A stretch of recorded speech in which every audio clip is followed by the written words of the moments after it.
Okay. We were discussing homework 9, the geometry homework. And then we had a few more difficult questions, relatively speaking, to discuss. I think if 6, 7, 8, maybe we did 9. 6, 7, 8, 10, definitely we have to do. Okay, bring up your homework 9, guys, in case you have not. Okay, so 6, I'll keep it for the end because it's slightly on the harder side. Let's discuss 7.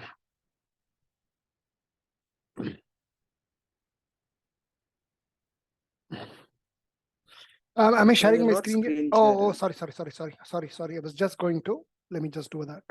Thank you.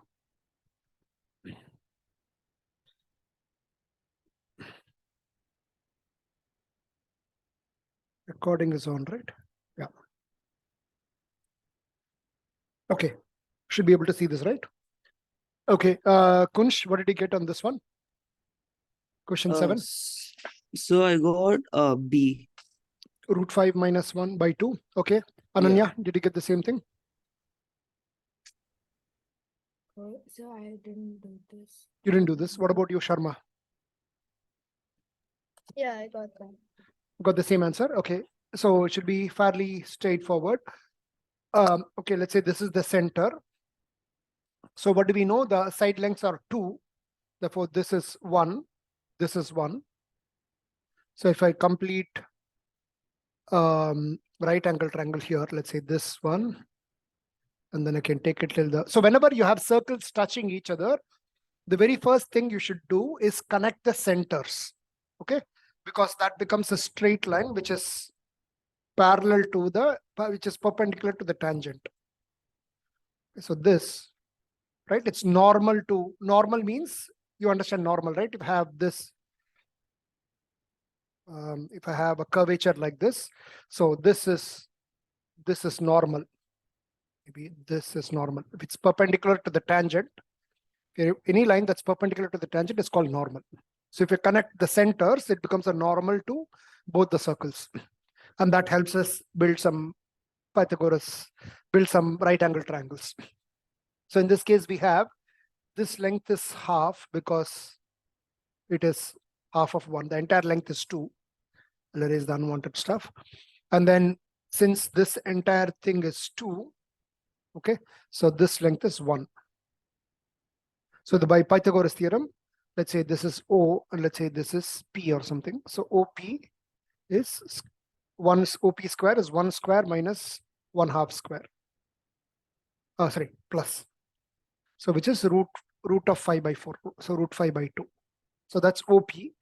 But we know that the radius of this guy, the small guy, is half, right? Therefore, let's say this point is T, where it's tangential. So OT is therefore root 5 by 2 minus the radius of the semicircle, which is half. So it's root 5 minus 1 by 2 indeed. Okay, well done. So Ananya, did you not have time to do this, or what was that? What is the reason? Did you do some mistake, or? So I couldn't do this. Okay, but is this clear enough? Yeah. Okay, Kunal, Shivank, how about you guys? Did you get the same answer? Were you able to do this? Yes. Okay, cool.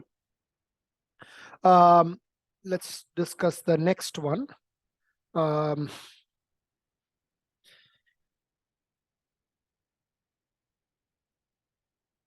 Okay, this one, question 8. Okay, this is a little on the harder side. Anyone got an answer on this? Shivank, did you? Okay, Kunal, how about you? No? Okay, anyone get an answer on this? Sharma? No, I didn't. Okay. All right. So let's draw a picture first. So A, B, C. So this is, let's say this is AB. This is AC. Okay, so the AC is the longer one, right? So let's say this is A, B, C. So this is given to be 86. Maybe I should draw it. So he says with A as center and radius AB, a circle with center A and radius AB intersects BC at points B and X. So I should be able to draw a circle which cuts at 2 points, right? So let me just redraw the diagram a little better. So I should make it steeper. So I'll make B little on this side. Okay, so this will help. So now we can imagine that with AB as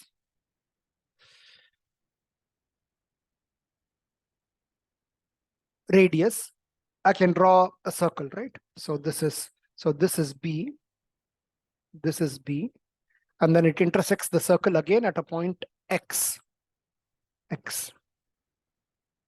Okay, so this length, these two lengths are same. This is 86.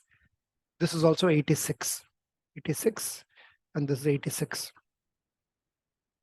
Okay, so you have a circle that's drawn something like this. Okay, now maybe the circle comes like this and goes around. Okay, now moreover, BX and CX have integer lengths. So BX is an integer. So let's call it some, for integers, typically you give letters like A, B, K, M, N, right? These are typically choices for integers, P, Q, and all that. Whenever you're talking about real numbers, generally give W, X, Y, Z. These are for real numbers. Again, it's just common practice, right? It just makes it easier. It's not like you cannot have an integer which is X, Y, Z, and all that. Typical choices for integers use this. Okay, so I'm going to call this as M. I'm just going to call this as N. So BX and CX are both integers. Okay, and then the question is, what is BC? So this length is 97. So this entire length is 97. So when I draw a circle with A as the center, it cuts here. So this portion is 86. Sorry, I'm awfully off scale here. So this is 11. Okay, so maybe should we redraw a better picture with reasonable to scale, because this always happens in geometry. When you draw a first diagram, you don't know unless you complete all the details, what is off, what is not off. So now, having done this once, I can redraw a better diagram. Again, you don't have to go crazy drawing a perfect diagram, but somewhat reasonable to scale is always recommended, so that you can run some naked eye check saying, does this make sense or not, right? So roughly 86 and 97, 86 is roughly around what? Almost 90% of 97, right? So it doesn't seem like that. It seems like 50 or 60% of this. So I want to draw a better diagram.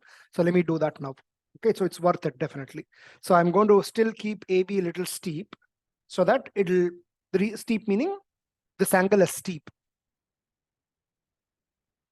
I'm keeping this angle steep so that when you cut across, it'll cut at another point. Okay, so and then this is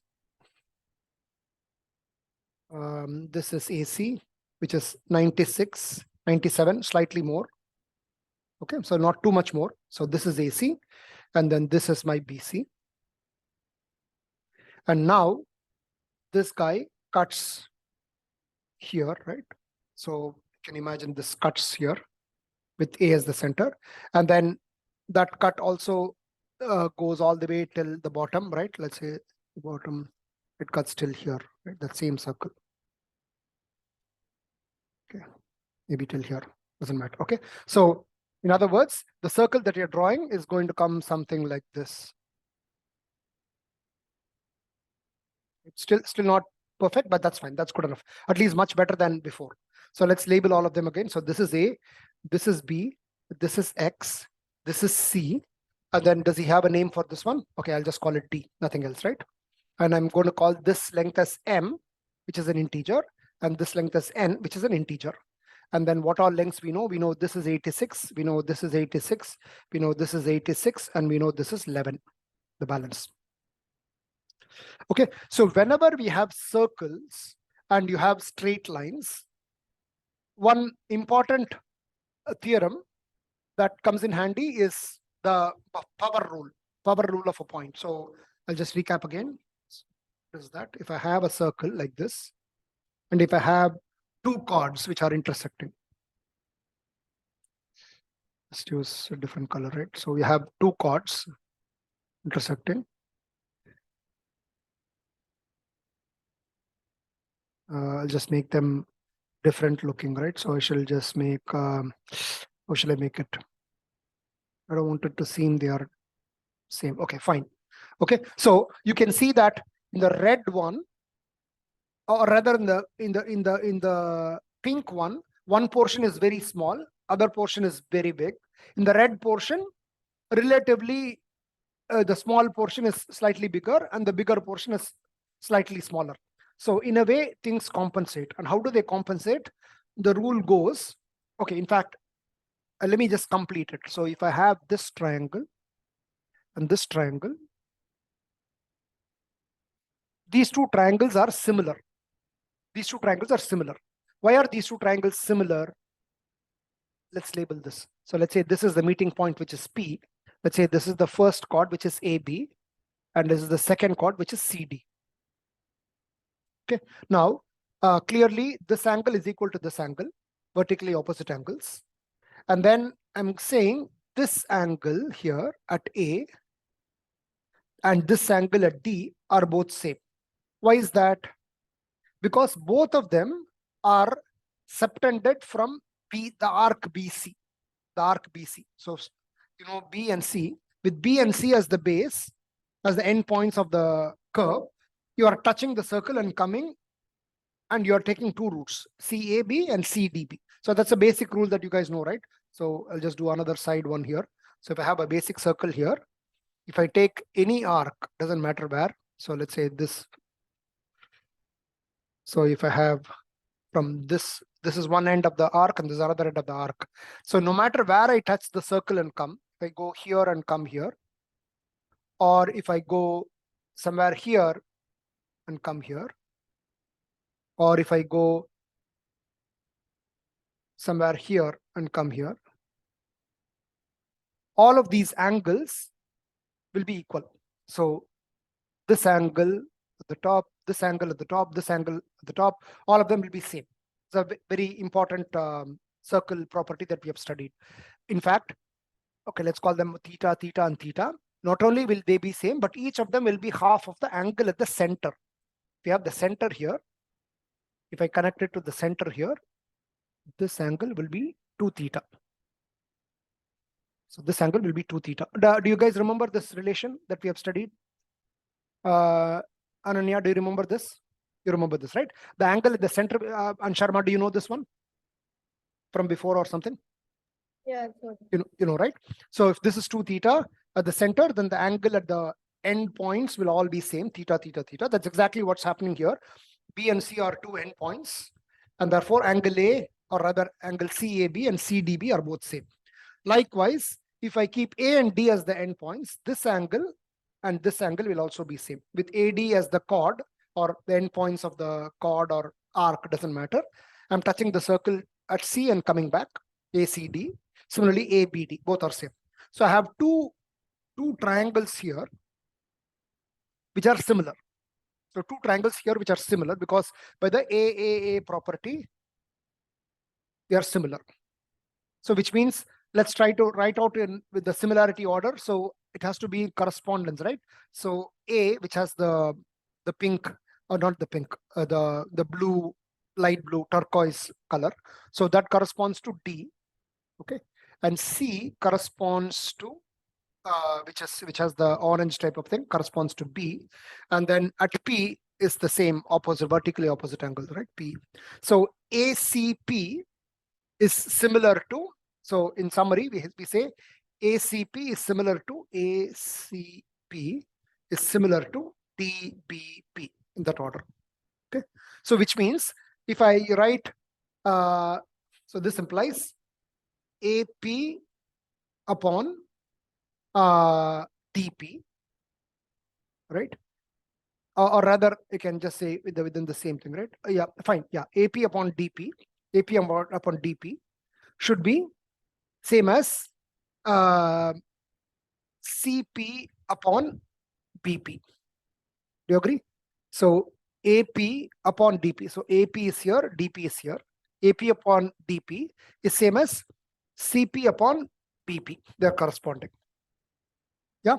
Now I can cross multiply this and say, therefore, this implies AP times BP, let me write it as PB, equal to CP times DP. Let me write it as PD. So AP times PB is same as CP times PD. So it's saying, so for example, let's say in measurement wise, let's say this looks like a big one, right? Let's say this is 8 and this is 3. 8 times 3 will match 2 times 12. AP into PB will be CP into PD. So when two chords intersect, the two parts into which they get split, the product of those parts will match. Okay, all of you with me on this? Now, we'll use this property whenever there's circles and lines intersecting, right? Generally, this property comes in handy. And the interesting part about this is true even if the intersection happens outside the circle. So what do I mean by that?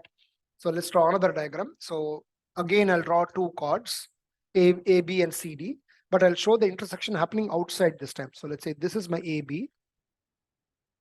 Okay, and let's say this is my CD.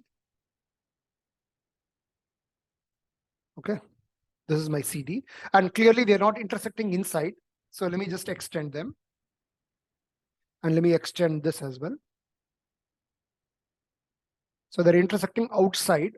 I'll label the points exactly the same way, right? The initial chord was AB. The initial chord here is AB. And similarly here also it's CD. And the intersection point is what I'm calling as P, right? This is the P. The relation is still AP times PB equal to CP times PD.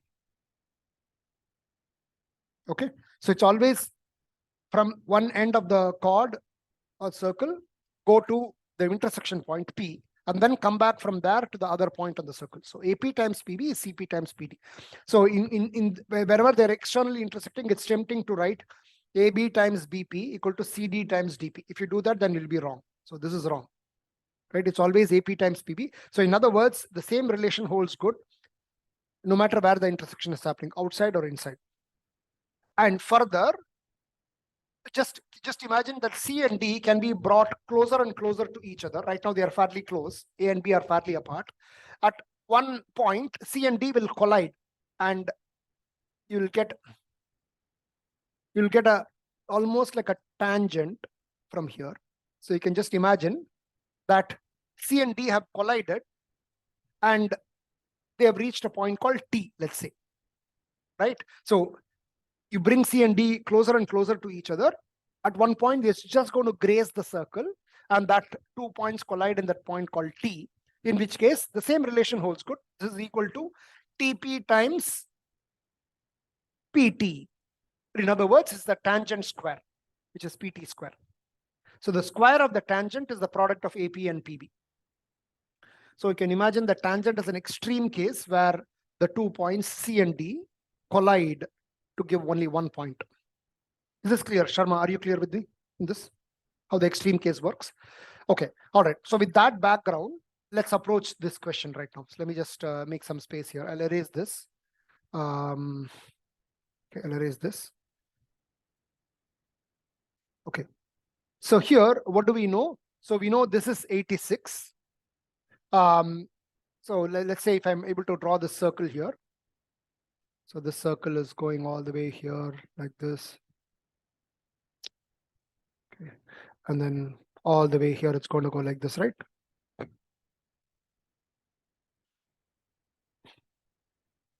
Okay. So you have from the external point C, so you have this external type of thing, right? This is the meeting point of two chords.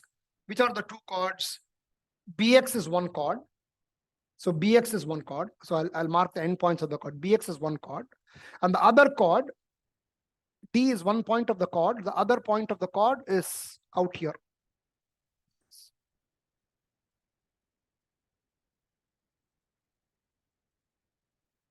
So the other point of the chord is at the other extreme, right? So let me just extend this.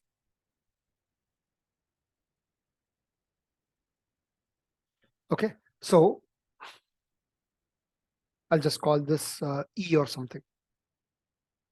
Now, if you forget everything else, just focus on E, D as the two endpoints, right? And similarly, B and X as the two endpoints of a chord, right? And then both of them go outside and meet at the point C. Do you agree? So starting from E, I go all the way till C. From C, I come to D. That product should match BC times CX. Do you guys agree? So let me write it out and then you'll see it. So EC times CD should match BC times CX.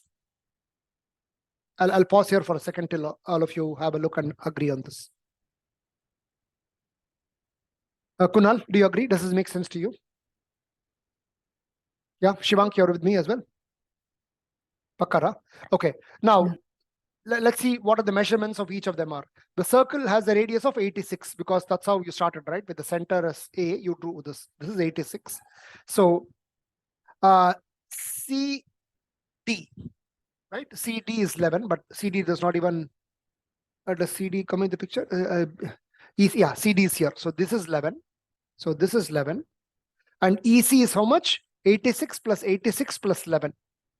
So it's 183, 172 plus 11. So 183 times 11. On this side, we have a product of two numbers, BC and CX. So BC is M plus N. And CX is just N. You have the product of these two. Okay. But how do we solve? There's only one equation and there's two variables, M and N. So technically, there are infinite solutions. But here is where the integer thing comes, right? He has mentioned here, they have integer lengths. So whenever problems have some integer type of thing, right?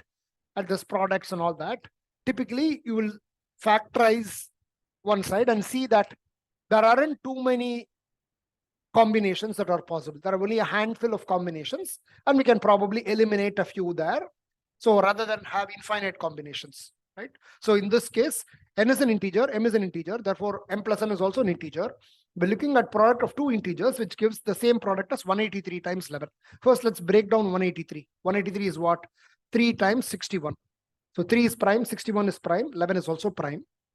Now, let me think of two numbers which multiply to give the same product as 183 times 11.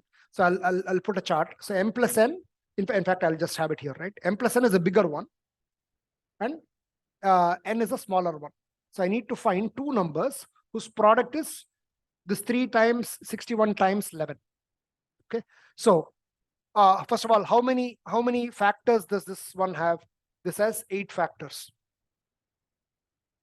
Why 8 factors? If you remember, this is 3 power 1 times 61 power 1 times 11 power 1. So it has 2 into 2 into 2, 8 factors. So 8 factors means what? We can write it as product of 4 different numbers. So on the extreme case, this could be just 1, and this could be this entire number. I'll just say 3 into 61 into 11. Okay, that's one product. Or I can have 3 here, and this can be 61 times 11. Okay. Or I can have 11 here, and this one can be 61 times 3. I'm looking at product of two numbers, M plus N on one hand and N on the other hand. Or I can have 33 on one hand and 61 on the other hand. Okay. And clearly M plus N has to be more than N, right? And these are the 8 factors that we have. So 1, 3, 11, 33, and their corresponding partners, which are bigger numbers. So now anything, if I go beyond this, if I club, if I put 61 here, then 33 has to come here, which will be a repeat of what we already did. So that's it. There are only 8 factors, as you can confirm by doing 1 plus 1 times 1 plus 1 times 1 plus 1, 8 factors. And these are the 8 factors here. So one of these combinations only should work. But still, there are 4 choices here, right? Can you guys just minimize this further so that you can see the full picture now? Okay, any further elimination possible from here, guys, for N and M plus N? There are still 4 choices here.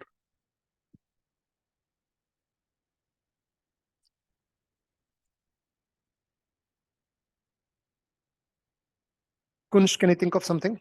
So far, You guys are with me, right? Understood this process so far? Okay, any elimination possible, Kunsh? Or any selection or elimination? So you have 4 choices. What do you think? Let's take the first one. Can n be 1 and m plus n be this long side, which is 183 times 11, which is 183 times 11. I'm not working out how much, maybe 2000. So can x be 2000 and n be just 1? No, that's not. Why is it not possible? I might be misremembering, but for triangles, the two sides must add any two sides added up must be greater than the third side. Correct. And where is that applied And that here? is not. If it's more than 2000, then that means it can't be a proper triangle. Correct. You have 86 and 2000. It cannot even work. Another way to think about this is, what is the diameter of the circle? Did you understand what Kunsh's argument was? So he said, if m plus n happens to be this big number 2000, and then m will therefore be 2000 minus 1. Let's say 1, it's still a big number, right? N is very small. Therefore, when m is the dominating term. And if I have a triangle here where it's 86 and 86, the third side better be less than 172. How can it be a big number? Okay. Another argument similar to, you can say the same thing about 61 times 11. Exactly. So 61 times 11. So in fact, all of these are fairly big numbers. We can sort of eliminate all of them, right? For the same reason, right? Even 61 times 3 is 183, which is bigger than 86 plus 86, right? Another way to look at it is, we know that the entire circle has a diameter of 172, right? And bx is just a smaller portion, right? It's smaller than the diameter, right? So bx has to be smaller than that for sure. Okay, so is this possible? So let's say if this is 183, so 61 times 3 and 11, let's say. So n is 11 and m plus n is 183. Then in that case, excuse me, bx just happens to be 183 minus 11, which is 172. Even then, it does not hold good, because 86 plus 86 adds up to just 172. Right? It won't form a triangle, because strictly the two sides have to be adding up to more than what the third side is. Or even looking at it from this triangle, same thing. If I put n equal to 11 here, then if I look at the triangle AXC, the triangle AXC, we have AX is 86 and XC is 11, and we know AC is 97. It just matches 86 plus 11, which is 97, which is again not possible. So for that reason, we can eliminate all of these 3 cases. So the only possibility is that n is 33.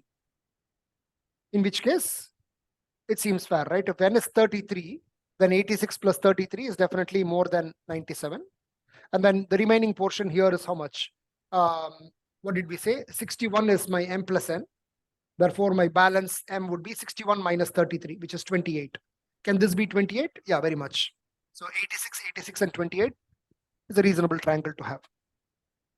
And reasonably, we have drawn to scale also. So the 2 parts look almost equal. So this is the only choice that's left. But what is the final answer though? What is he asking? That's important. He's asking for what is BC. So BC is the larger one, which is 61. The entire thing, not 28, not 33. I'm sure there are choices for 28 and 33 as well. So 61 is what finally BC is. Okay, so I don't expect you guys to do this sort of a question. Forget in the exam. Even at home, to think about all this is difficult, but still worth discussing all of these, because small portions from such difficult questions come in handy, right? So maybe in another question, the only concept you need is that AP times PB is CP times PD. Only that concept might come in handy, right? So what are the different concepts we studied so far? So one is that power rule, right? AP times PB equal to CP times PD, right? Where I have chords as A, B, and CD intersecting at point P. That, and in this case, there are 3 cases, right? Interiorly, the meeting point happens interior or exterior, or you also have the tangential type of thing, right? So that one was the main one.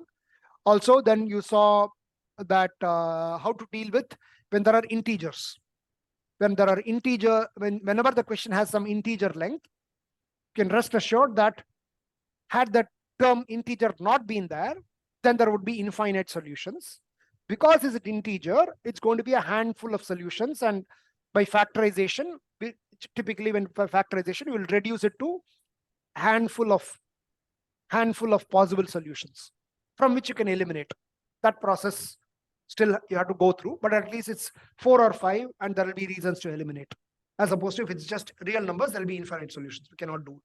And the third one is the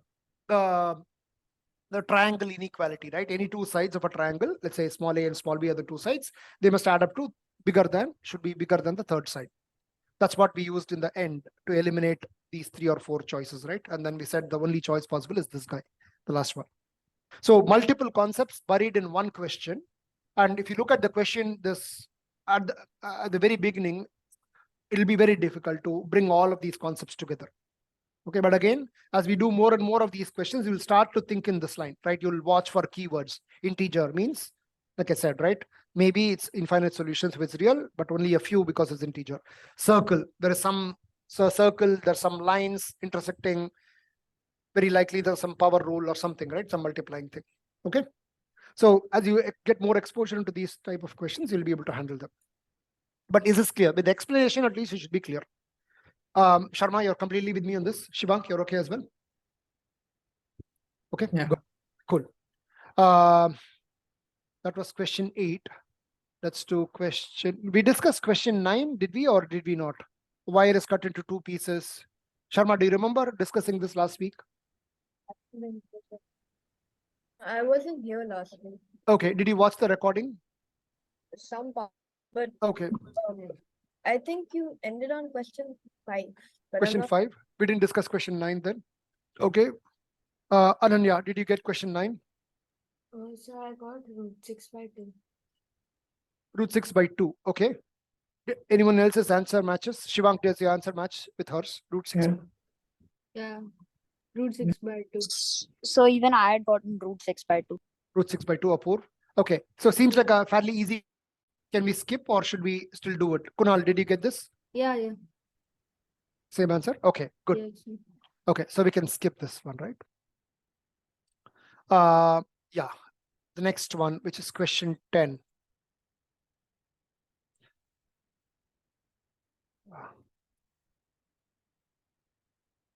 Okay. Triangle ABC, medians. Anyone on this one? So I got 13.5. 13.5, Ananya. Okay. Anyone else? So 13.5. Okay, Apurva. Apurva, you're still in the car or something, is it? You're Yeah, it is so on. but I have the picture of my like the sheet where I've ticked everything, so I know what I've got. Okay. No, I'm just wondering why your video is off. As feasible to know. Okay. All right, 13.5. Should we discuss this anyway, or did you guys get this? Sharma, did you get this one? Yeah.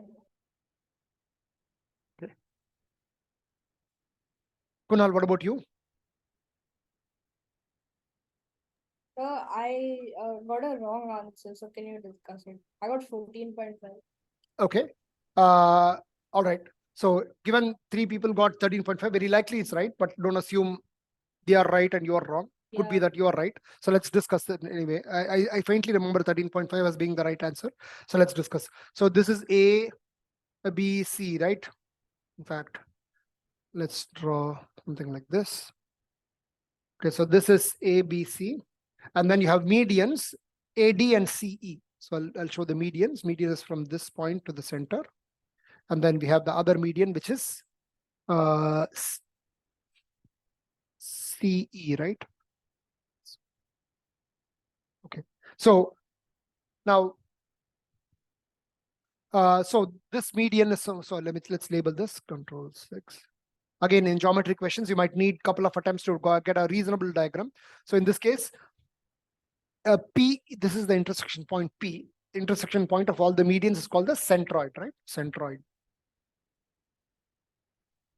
So PE is 1.5. So this is 1.5. And PD. Okay. And DE. So which is E? This is DE. This is 2.5. So DE is 2.5. And then PE is 1. sorry, PE is 1.5. I'm sorry, this is 1.5 and PD is 2. Okay, as expected, I have to redraw this diagram because this PD looks much smaller than PE.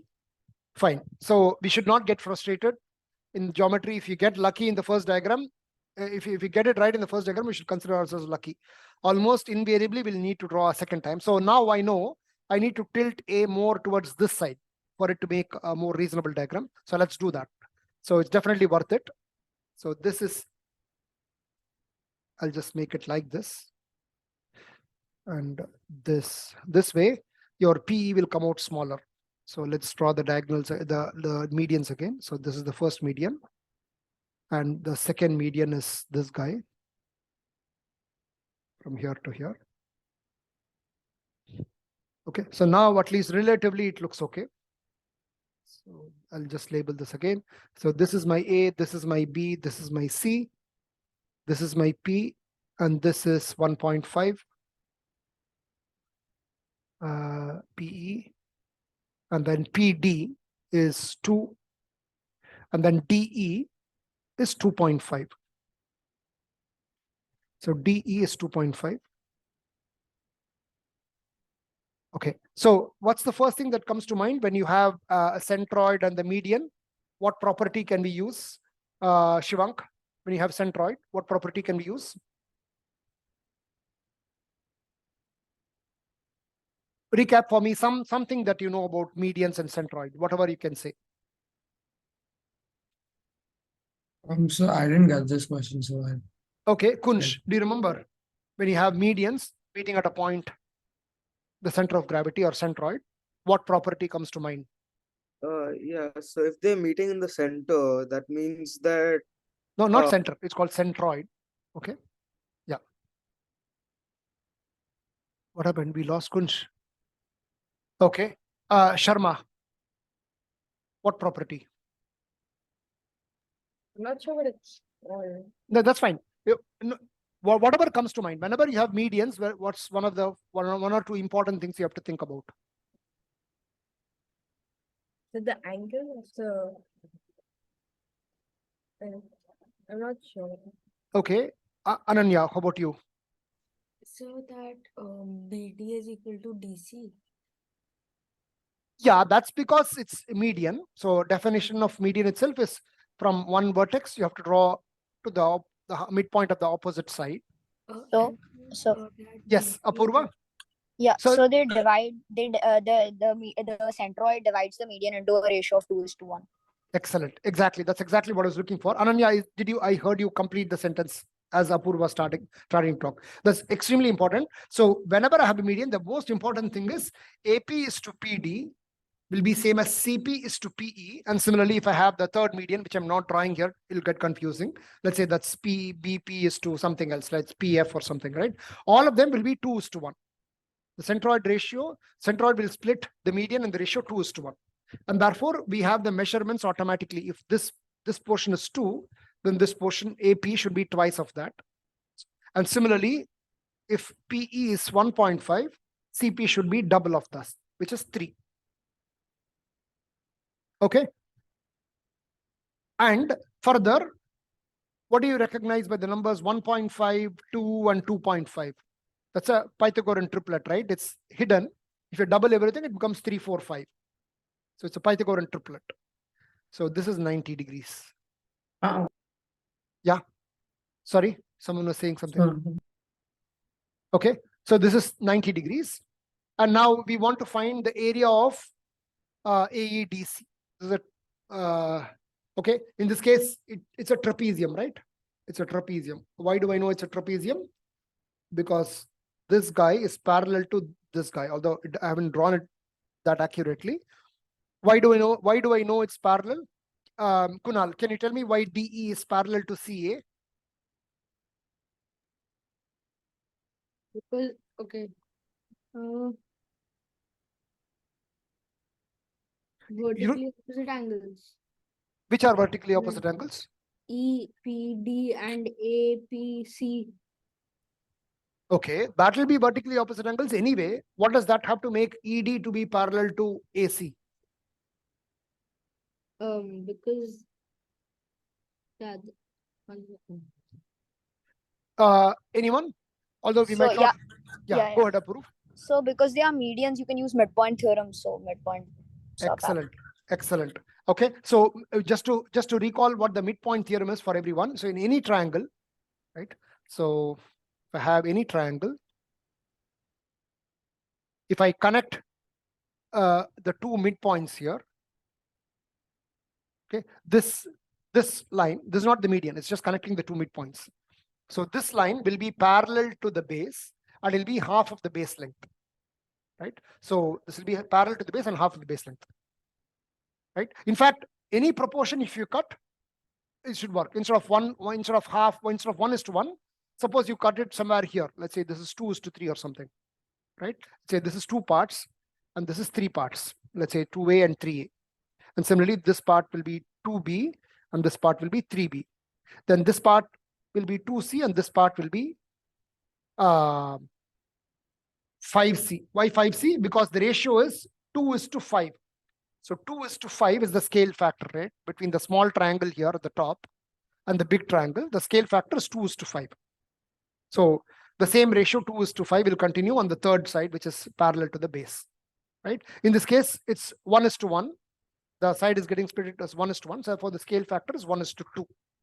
Okay, so this length happens to be 5, although I don't think we'll need it to calculate the area of this. So this AEDC is just a quadrilateral where the two diagonals are intersecting at 90 degrees. So in any quadrilateral, we can use the simple property that in any quadrilateral, if I have two diagonals which are intersecting at 90 degrees, let's say this guy is perpendicular to this guy, let's say. Okay, if this is 90, then I can use the area is nothing but half of D1 into D2. You would have seen this formula in a rhombus, but it can be applied for any quadrilateral where the diagonals are perpendicular. Why is that? So if I keep this portion as something, let's say this is X and this is Y, and this is Z and this is W, right? And this is 90 degree everywhere. Each of these 4 triangles has an area, right? Let's add all this area, half into X into Z, plus half into X into W, plus half into Y into Z, plus half into Y into W. So if I simplify this, in the first two, I can take half into X common outside. It becomes W plus Z. In the bottom two, it becomes half Y can be taken out. So half Y into W plus Z. So between these two terms now, W plus Z and half are common. So if I take W plus Z common outside, it becomes X plus Y. And W plus Z is actually one diagonal. X plus Y is another diagonal. So anytime you have a quadrilateral where the diagonals are perpendicular, the area is half D1, D2. And that's exactly what's happening here, right? We have a 90 degree here. And therefore the area is half of the first diagonal, which is 4 plus 2, second diagonal, which is 4.5, 3 plus 1.5. Therefore, I do have 13.5 as the answer. Sharma, how did you do this? Without using the 2:1, did you do Yeah, something else? I just assumed that it was because after drawing, it looked mostly, so I went with that intuition. You assumed Yeah, assumed the 2:1 ratio from the I diagram. didn't assume the 2:1. I assumed each smaller triangle was 90 degrees. Because after, Okay, so let me just erase the assumption that you didn't make. So you didn't assume this is 4. You didn't assume this is 3. Please explain again. But you did assume this to be a right angle triangle. Did you? yeah. Given 1.5, 2, and 2.5, you recognize it's a triplet. And therefore, it's a, then what did you do? Then I assumed that they were all similar. Because not similar, yeah. Because if after I saw the 1.5, 2, and 2.5, Yes, that is a right angle triangle. triplet. So then I assume that I don't think you've labeled, but the midpoint is 90 degrees. Midpoint of which one? I'll label it. You can annotate which one midpoint of. Oh, that one. Oh, it's P, right? It's P. Yeah. So then I assume that EPD was 90 degrees. Yes. 1.5, 2, and 2.5 is a Pythagorean triplet. Yes. Yes, and then I just assume that EPD was 90 degrees. And then the same thing for APC. So Yeah, then all the Mhm. angles I agree are 90. If one of them is 90 at an intersection, all the other angles become 90. After that, how do you find the area though? If you don't have any other measurement. then I thought that EPD and ACD would be similar. Which is true. EPD and APC are similar. Yes, correct. Because it's parallel. Okay. Continue. Yeah, and then it would be double of that. So 1.5 and 3 and 2 and 4. They are similar, but why did you assume it's double? So you assume this to be 3 and you assume this to be 4, right? Which is the correct assumption. But then you just assumed they look like double and then you went with that, is it? Because I wanted to do I thought I would do like a trial and fail method and see which one would work. Because I didn't know any other way to solve. Yeah. So you are lucky in assuming this is 4 and assuming this to be 3. In fact, that is the main property that Apurva was calling out, right? The median gets divided as 2:1 by the center of gravity, which is P in this case. But does it make sense now? Why it is indeed 2:1. So you were not wrong in your assumption. You just got lucky in assuming this to be double and double. Right? Does it make sense? Sorry, who got 14.5? Kunal, what was your mistake in getting 14.5? Did you realize what your mistake was? I didn't really realize, but like I didn't use the property. Okay. How did you end up getting 14.5? I'm still curious what mistake you could have done.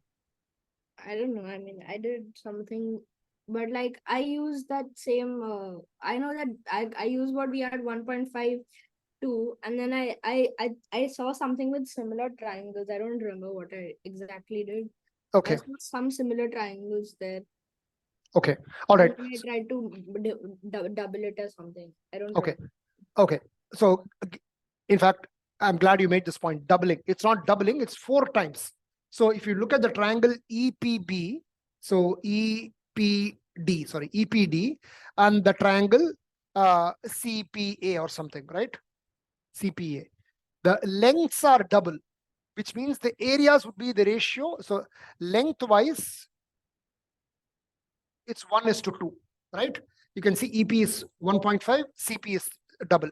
But area wise, it's always the scale factor square. It'll be 1:4. So APC, the area would be 4 times EPD ka area, not 2 times. So Kunal, don't make that mistake. Or everyone, right? We have been through this a few times. Area would be scale factor square. This is the scale factor. 1:2 or 2:1, depending on which way you look at it. So the area ratio would be scale factor square. And if you're looking at a problem which is in 3D and you're looking at some volume, that will be a scale factor cube. We've been through this in the past, right? So let's say I have a boy here and an adult here. Okay, let's say the height of the boy is, I don't know, maybe 3 feet, right? And this man is 6 feet. Okay, so lengthwise they are 1:2. But if you look at the weight or the mass of the kid versus the dad, okay, so this is the length of the height, right? Which is 1 dimension. Height wise, the ratio is 1:2, but the mass is essentially proportional to the volume, right? Because human body, the density is fairly same.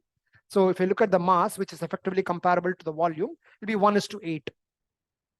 That makes more sense, right? Maybe in an extreme case, maybe this guy is 10 kilograms and this guy is 80 kilograms, something like that, right?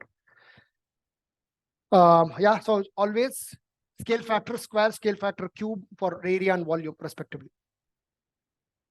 Okay, so good question this was as well.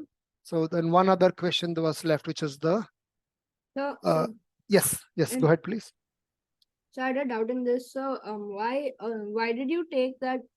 I understood like EP is 1.5 and DP is 2, but then and I also like from the property it's that 2:1 is the ratio.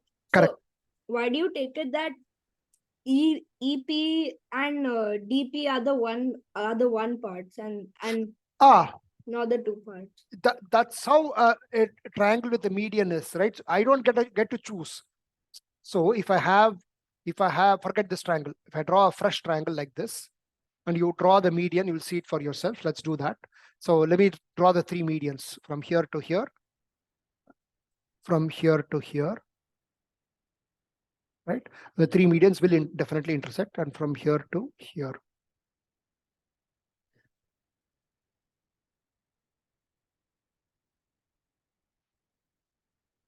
Right? So it'll turn out, the diagram itself will tell you, right? It's this portion which is the larger one, and this portion which is the smaller one. This portion which is the larger one, this portion which is the smaller one. Okay, and this portion which is the larger one, let's say this is 5 and this is 2.5. Right? ABC. Right? So always the portion closer to the vertex would be, sorry, how shall I say? If G is the, I mean, you know what I'm talking about, right? AG is the longer one and GD is the shorter one. Similarly, GE is the shorter one, GF is the shorter one. That's Right? just from observation, right? No, that's how the center of gravity will work out to be, right? If you actually derive, you can derive this, by the way. Okay, in fact, given that you asked this, the coordinates of this will be, let's say, x1, y1. The coordinates of this is x2, y2. So like, but like without deriving, how do you know that which is gonna be the two part and the one part? That's what I'm saying. If you do derive, you will get that AG is to GD will be 2:1. The one which is from the vertex to the center of gravity will be two parts. From the center of gravity to the midpoint of the opposite side will be one part. Oh, Always okay. it's that. Oh, it's like that. Okay, yeah. Always is like that. But given you asked, it's important, right? So the coordinates of G would be the average of the three coordinates will be x1 plus x2 plus x3 by 3, comma, y1 plus y2 plus y3 divided by 3. Okay, so the coordinates of the center of gravity will be just the average of the three coordinates. And that sort of makes sense because that is the center of gravity. It must have equal weightage to all the 3 points. So in other words, if you make a cardboard dabba or cardboard sheet, right, with A, B, C, cut it out. And then if you want to balance your entire cardboard dabba in one finger, you'll have to balance it at G. Only then it will stand. So it's x1 plus x2 plus x3 by 3. Now I still haven't proved why it's like 2:1. I'll quickly do it, right? So what is D? D is the midpoint of P and C. So you know the coordinates of D is just x2 plus x3 by 2 and y2 plus y3 by 2. Agreed? Okay, so I have the coordinates of G. I have the coordinate. Let's focus on 3 points: A, G, and D. Okay, so let's write out the x coordinates. So I'll just say this is A, this is G, and this is D. So let's write out the x coordinates of this. So the x coordinate, the same property holds for y coordinate. I don't have to repeat it. So the x coordinate of A was x1, if you recall. A is x1, y1. And G is x1 plus x2 plus x3 divided by 2. And what is D? D was x2 plus x3 by 2. Okay, so let's see what this gap is. What is this gap? The gap between x coordinate of this guy and x coordinate of this guy. If you do the subtraction, what do I get? I get, if I do x1, let's say I do AG, right? x1 plus x2 by plus x3 by 2 minus x1. So which becomes x2 plus x3, right? X1 and minus 2x1. Therefore, it becomes x2 plus x3 minus x1 whole by 2. Do you agree? This is the difference between A and G ka x coordinate. Kunal, are you with me? Okay. Let's do the difference between this guy and this guy now. Sorry, I made a mistake. Here, this divide by 3. Divide by 3, right? The coordinates of the divide by 3 here. Divide by 3 here. Okay, so it'll be x1 plus x2 plus x3 minus 3x1. Therefore, what will remain is minus 2x1 here. Okay, are you with me so far, Kunal and others? Okay, now if I do the difference between G and D, let's do the same fashion. So I'll say x2 plus x3 by 2 minus x1 plus x2 plus x3 by 3. If I do this difference, what do I get? I get 6 in the denominator by common factor. So I get 3x2 plus 3x3 minus 2x1 plus 2x2 plus 2x3. So if I subtract, what do I get? 3x2 minus 2x2 is just x2. 3x3 minus x3 is just x3. And then I have how much? 2x1 plus 2. x1 minus x1. How minus x1? Minus 2x1, no? Oh yeah. Minus. Yeah. Minus 2x1. Then I'm doing something wrong. Just see 2x2 plus x3 by 2. 3x2, 3x3 minus 2x1. Correct. Yes. Yeah, minus 2x1, right? By 6. So if I compare this guy and this guy, the numerator is the same. The denominator is 3 here, the denominator is 6 here. So which means AG is twice GD as far as the X difference is concerned. Right? And exactly the same thing is happening in the Y difference also. So when you do the Pythagorean theorem, right, when you calculate the distance AG and distance GD, again it'll be 2:1 ratio. Because so X is twice of GD. AG is twice of GD. That's Okay. what I'm saying, 2:1 Yeah. ratio. Got Does it it. make sense? Yeah. Okay, but glad you asked this question, right? So we know the coordinates of the G right now is x1 plus x2 plus x3 by 3. It's average. And it's true for any object. If you have a quadrilateral, it'll be the average x1 plus x2 plus x3 plus x4 whole upon 4. That also has a center of gravity, although it won't be the meeting points of median or anything, because in a quadrilateral, what do I mean by median? If I have 4 sides like this, from A, where do I draw the median to? To BC or CD or what? But still, there is a center of gravity concept, and that is the average of the 4 coordinates for X and the average of the 4 coordinates for Y. Okay, cool. Let's move on. Okay, then there's the sphere question, right? Which is definitely the hard question. Again, one of those questions where I don't expect you to do, but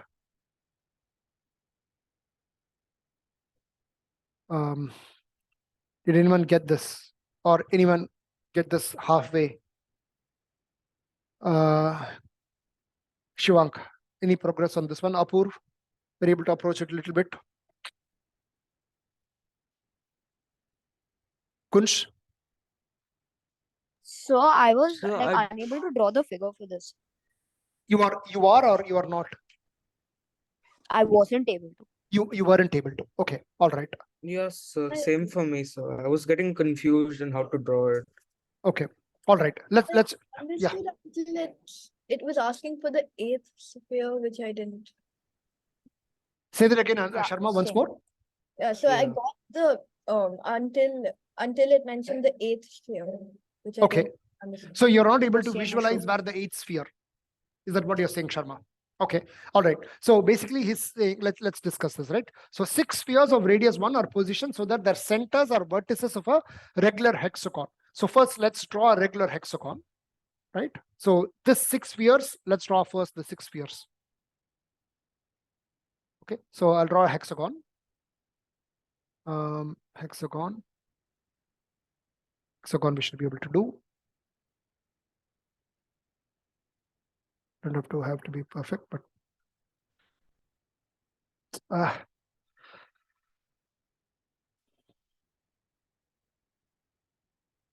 regular hexagon. Okay, now it doesn't look regular, it's fine. Okay, now there are 6 spheres with centers at these points, right? So the first circle, so let's say I'm looking from the top view. So from top view, all of these spheres, all the 6 spheres will look like circles. So how will they look like? The first one would look something like this, from this center to all the way to this center, right? Okay, the second circle will also look something like this. From this being the center, it will be like this.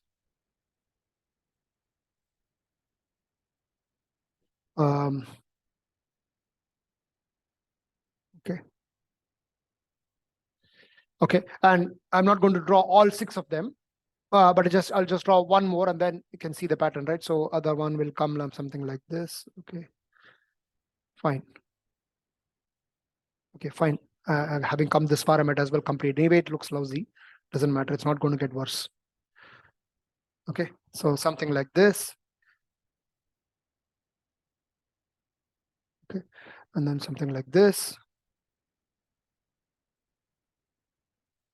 And then lastly, something like this.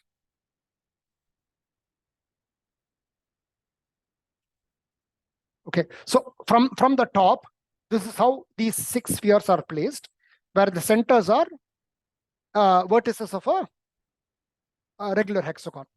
Okay, and side length is 2, which means this length is 1. This is 1 and this is 1, right? The radius of the spheres is 1, essentially. And now the 6 spheres are internally tangent to a larger sphere. Let's call this is the 7th sphere.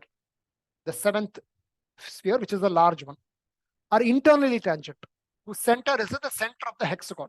So with this guy as the center, you can just imagine a large sphere which is containing all of these. So something like this, which is encompassing all of them. It's encompassing all of them. Some large sphere like this. Okay, there is this large sphere which is encompassing all of it. Till here, Sharma, you're able to visualize, right? Again, I'm looking from the helicopter. This is how it looks like. Right? Now, all of you okay on this one? Shivank, you're able to visualize this as well? Okay. Yeah. Now, again, looking at from the helicopter, there's the 8th sphere, right? Where is the 8th sphere? The 8th sphere is externally tangent to the 6 smaller spheres. So it's touching all of them, which means it has to be right in the middle so that it's symmetrically touching all of them, and internally tangent to the large sphere, which means just imagine you're looking from the top, right? You have placed all of these 6 small spheres touching each other. And then on top of that, place this guy like this. So that guy, from the top, it's looking like this. From the top, it's looking, and when I draw another view, you'll be able to understand, right? So it's touching this here, right? I'm not showing it perfectly touching, but from the top, this guy is touching each of these spheres. Are you able to understand this? Sharma, are you able to visualize this now? Yeah. Yeah, but then how does it look from the side? That's important, right? So if I look from the side, so this is the top view. How does the front view or the side view look like? So first, before we go there, let's try to find what is the radius of the big sphere. Okay, so that is fairly easy to do, right? But how is that blue sphere then in the middle? How is that internally tangent to the larger sphere? Because see, the 6 spheres are sitting. Uske upar this blue sphere is there, and the entire thing is contained through that big black sphere, and the top portion of the blue sphere is touching the top of the black big sphere. Are you able to imagine? Okay. It's not right. Like in Sorry? the diagram also, like it's in the middle of it. This is the top view. You're looking from the helicopter. Okay, let me draw the front view, then you'll understand. The front view of this will look something like this. So this is the band. So the front view or the side view, doesn't matter. So I'll draw a band. So this is the band. Okay, so this is the band in which the 6 spheres are sitting. This is the front view. Whatever I drew here was top view first. Now the front view. So the 6 spheres, let's say the yellow sphere, yellow or orange, whatever, at the far extreme, that looks something like this, right? It's sitting here, right? And the gray sphere at the far right will be looking like this, something like this. And beach may you have, right? And beach may you have these other gray spheres and all that, right? I'm not drawing the other spheres, but those will come somewhere here. Right? I'll just quickly draw. So if you're looking from the front view, this is how it will look. Are you able to imagine, Kunal? Just imagine, guys. So you just lay it out like this. And then if you look at it from the front, so these ones, right? These ones are these ones. Are you able to visualize? Come on, guys. You should be able to do this. So I'll label this as A. This is A. Okay. And this is, let's say, okay, I'll just label them circularly. That's why it's easy, right? What happened here? Okay, so let's say this is B, this is C, this is D, this is E, this is F, right? So this is D here, and this is B here, and this is C here. Are you able to visualize now, Kunal? Is anyone not able to visualize? I'll try again, if not. All of you okay? And B and C ke bilkul B piche, F and E are there. So in fact, F and E will be exactly covering C and D, because if you're looking at it from here, right? From the top, if you look F, E, B, and C, all 6 of them are clear. But if you're looking at from the front, ek patti rahega where all the 6 spheres are there. A is at the left extreme, D is at the right extreme. Beach mein B and C are there, which are covering exactly F and D, which are right behind them. Right? And there's overlap between A and B, right? You can see that overlap, because if I'm looking at it from here, A has some overlap here, which is B. You have to visualize, guys. Come on, this much to karna padega aapko. Okay, all of you with me? Apurva, are you able to visualize? So, but like, in the exam itself, you won't get this much time to like draw different views and stuff, right? So, Absolutely, Is- absolutely. The reason I'm doing all of this is, okay, as you train yourself to see, because I'm taking so much time to explain, itna time lag raha hai. I don't have to draw such an elaborate diagram to solve the problem, right? Because I'm explaining it to you, it takes so much time. That's one. Secondly, you can do an easier variant of this question if it comes in exam. I don't expect you to do this problem in the exam, but an easier version of this can be done at Yeah. least. I'm not saying, right? That's why I'm discussing this at length. Yeah, but I Yeah. totally agree with you. Itna time bilkul nahi milega to draw this perfect diagram and all that. I'm trying to explain, which is why it takes so much time, right? But are you able to visualize with this, Shivank? Does it make sense? Yeah. The front view, top view. Kunal, I still don't get convinced by your face. Are you okay? Yeah, I understood. Understood now, right? Front view, but then how does that correlate to the top view? I'm coming. So now if we draw, this big circle will still look like this. The big sphere will still look like this big sphere from the front also. And the blue sphere that I drew here, right, which is actually sitting at the top, right, that will be actually here.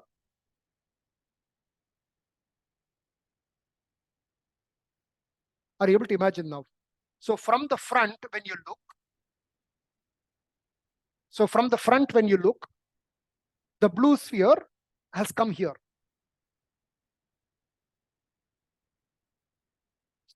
Making sense or not? How is it on the top? Okay, all right. Okay, So yeah. But won't it be in the middle? Like in the N- middle of all of no. Sorry, what happened here? I guess seeing this thing, or did I stop? them? Just Sec. stop. Okay.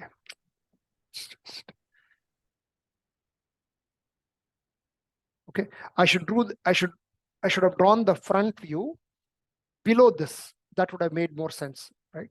The front view I should have drawn. In fact, I'll just copy this over here again, right? This is the big, I'll quickly draw this yellow sphere, right? And this is the other one, D, right? And the B and C, this is that putty, right? And the other spheres are also located somewhere here with some overlap. Okay, so all the 6 spheres are here. The big encompassing sphere is right here. I'm looking from the front. Okay, so this is the front view, and this blue sphere is above all of them, like this. So from the front, when you look, right, ignore this one. Okay, so I should have drawn the front view here below this. Just imagine in 3-dimensional, right? You have this entire setup sitting. If you go above and look at it, it'll look like this. The blue middle sphere will be exactly beach or beach. But if you come to the front and look at it, you can see it's placed above all of these 6 It could spheres. also be below, right? Above or below does not matter. Yes, correct. In fact, yes, above or below doesn't matter. But symmetric, right? Yeah, Does it make sense? yeah. Is this picture making sense? Okay. Now let's try to calculate. So Uh, the top view is like a cross section of this, right? Yeah, top view itself means cross section. Top view ka matlab hi cross section, right? When you say top view, it means from the top you cut it and see, you take a peek how it looks. This is how it look from the helicopter. And then you come to the front, this whole setup is there. You come to the front and look, it looks like this. The 6 spheres are all in this putty. All of these 6 spheres are in this one putty, right? This gap, right? All like the 2 of them are hiding exactly 2 of them behind. This is my A, this is my, right? This is my A, this is my D, and this is my B and C, which are exactly ahead of the E and F, exactly behind of this. Okay. So, but like, won't like the blue or the 8th sphere be concealed by the spheres in the middle? Because, you know, if you're looking from the front, then if all of them are in the same plane, then shouldn't it be concealed as well? Because in the No. diagram, Good question. A, B, C, D, E, F are all in that putty, but the 8th sphere is above that, which is why it's touching all 6. So this has contacts with this, everything. Although I'm not drawing a perfect diagram. Plus, it's having contact with the big sphere, upper. oh, because the only way it can be tangent to the big sphere is if it's above the rest. Otherwise, Above it can't. or below, as Kunal was saying. But Yeah. yes, correct. So it's internally tangent to the big sphere above in my diagram, and externally tangent to each of these 6 small spheres which are sitting in this putty. This is clear. Okay. Kunsh, are you able to visualize?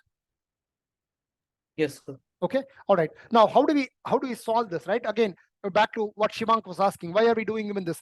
Even if the question did not even talk about the 8th sphere, only talked about the 7th sphere. 7th sphere ka radius nikalo. That could be an easier problem. In fact, let's do that. Can you guys tell me what is the radius of this 7th sphere, which is the big sphere? Can you tell me?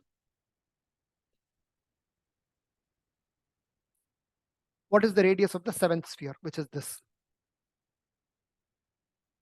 I'll call this capital R to indicate it's big.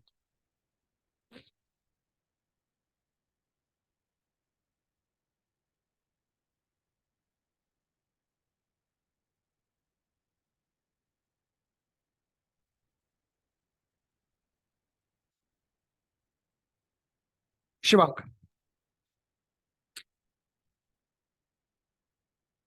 So Is it 2? 2. Okay.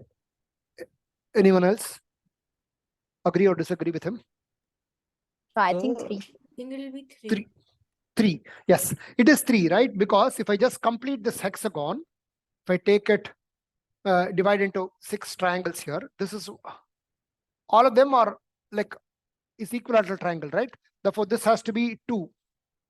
In other words, this is 2 and 2, and then this itself has a radius of 1, right? So from the center till that far end, it's 2 plus 1, which is 3. So capital R is indeed 3. Does it make sense? Okay, so Shivank, this could be an easy question. It could even be the 15th question in AMC10. Just without any mention of the 8th sphere, the question can end here. The question can end here, right? An 8th sphere completely ignored. And what is the area? What is the radius of the big sphere? That could be a simple problem, R equal to 3. Does it make sense, Shivank? Okay, now comes, we have to visualize in the front view and solve for the radius of this 8th sphere, right? So how do we do this? So let's say, okay. So like I said, if you connect all of these, so let's say, how do I have to draw a separate diagram here. So let's say I have one sphere here. Okay, so this one to the center of this. Okay, so this is the blue sphere.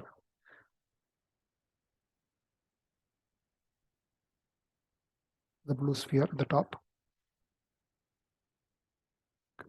Now, this is the master center of the entire hexagon, right? I'll just call this O or something, right? This is O.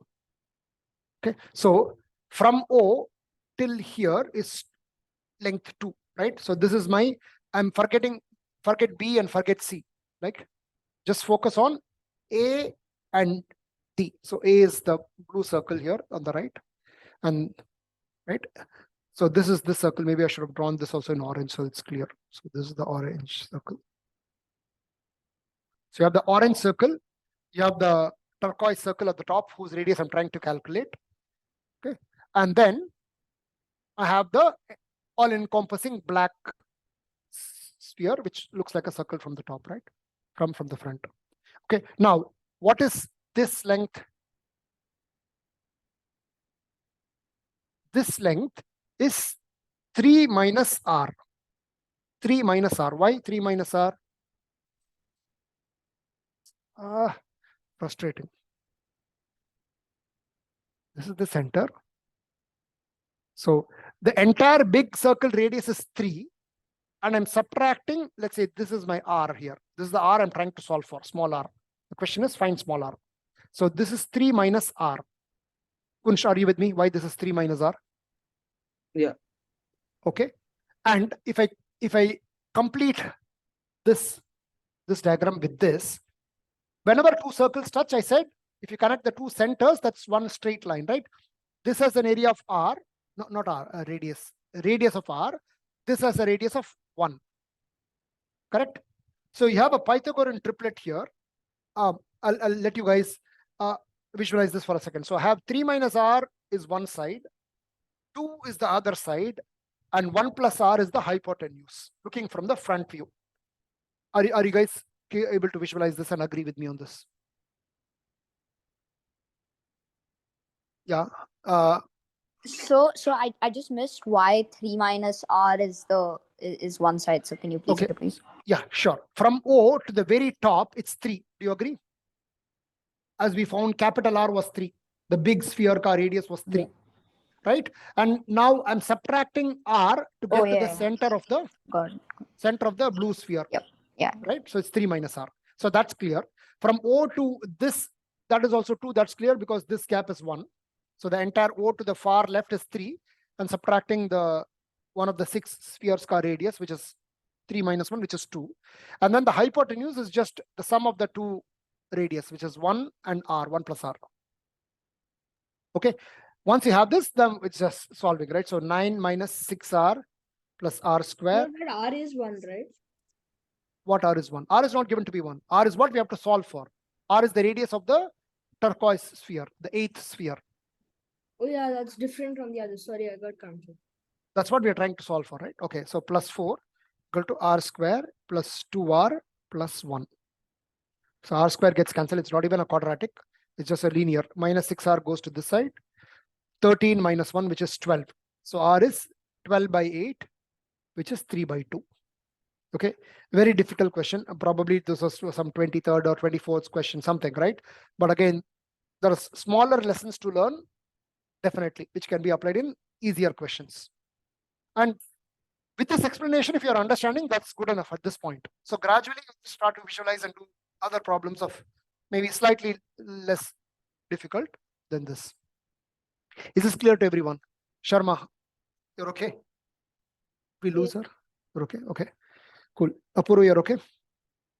Understood, right? Yeah. So I just had a question like regarding AMC in general, not about the question. Yeah. Yeah. So like since you have to attempt 25 questions in 40 minutes, and it's a lot harder than AMC 8. Not 45, 40 minutes, 75 minutes. 70 minutes. 75 minutes. Oh, okay. I thought it was 40 minutes like That was AMC. AMC 8. AMC 10 and AMC 12, you have 1 hour and 15 minutes, so 75 minutes. But also bear in mind, you have negative mark, right? So, yeah.